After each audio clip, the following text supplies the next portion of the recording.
25 action plans, 5 key areas, a 10-year timeline, all centred on one purpose: to advance women's development in Singapore. The proposals in a newly released white paper include legislation and more financial support. There are also efforts to make flexible work arrangements the norm. The white paper was put together after more than a year of gathering feedback and has been presented to Parliament. Sherry Locke reports. When it comes to workplace equality, employees can look forward to new legislation guarding fair practices. It will require employers to implement grievance handling procedures and protect the identities of those who come forward.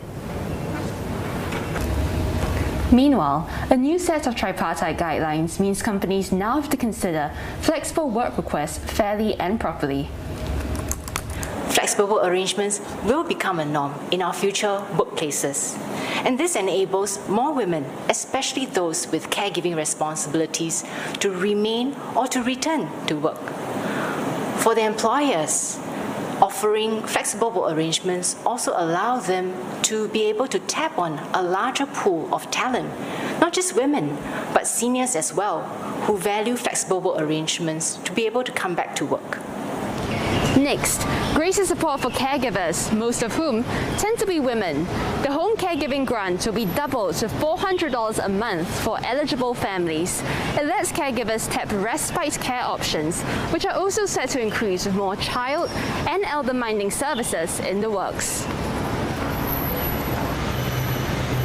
Moving forward, it will be easier for victims to report family violence. The current hotline will be renamed the National Anti-Violence and Sexual Harassment Helpline.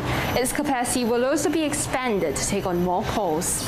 On the preventive front, some sexual offenders are now facing increased penalties. Values of safety and respect will also be inculcated in the young through education. Also announced a watershed move giving women the choice to undergo elective egg freezing. From early 2023, those aged 21 to 35 will be eligible, regardless of marital status. However, only legally married couples can use their frozen eggs for procreation. We recognize that through the conversations that there are women who worry that they are not able to find a suitable partner when they are young, but they wish to have the chance to conceive and to start a family when they marry later. The white paper ultimately puts us in a better position than we were before we had it. And the value of the white paper, I think, is in sensitizing the whole of society to the need to continue to look after women's interests. It sensitizes and raises the awareness that women still need our support in many ways, and it is very much up to each one of us in our respective roles to try and give the women in our lives the support that they need in order to fulfill their aspirations. The plans laid out in the white paper will be implemented over the next decade and reviewed at the 5-year mark.